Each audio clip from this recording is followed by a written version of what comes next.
అప్పుడున్న రాజకీయ పరిస్థితుల దృష్ట్యా బీజేపీ బలపడడంతో నేను కూడా బీజేపీ ద్వారానే ఈ తెలంగాణలో టీఆర్ఎస్ పార్టీని ఓడించవచ్చని నమ్మి నా ఎమ్మెల్యే పదవికి పార్టీకి రాజీనామా చేసి మునుగోడులో చరిత్రలో నిలిచిపోయే విధంగా పోరాటం చేయడం జరిగింది.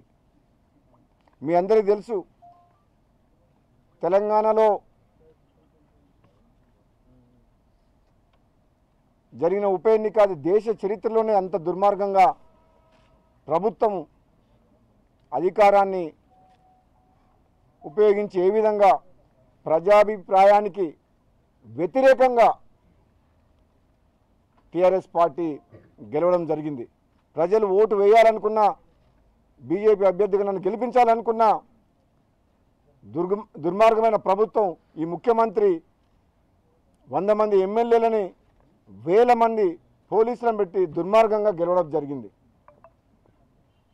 అయినా కమ్యూనిస్టులతో పొత్తు పెట్టుకొని వందల వేల కోట్లు ఖర్చు పెట్టినా కేవలం 10,000 ఓట్లతో అంటే అది నైతికంగా మునుగోడు ప్రజల విజయంగా దేశ ప్రజలందరూ కూడా దాన్ని అనుకోవడం జరిగింది.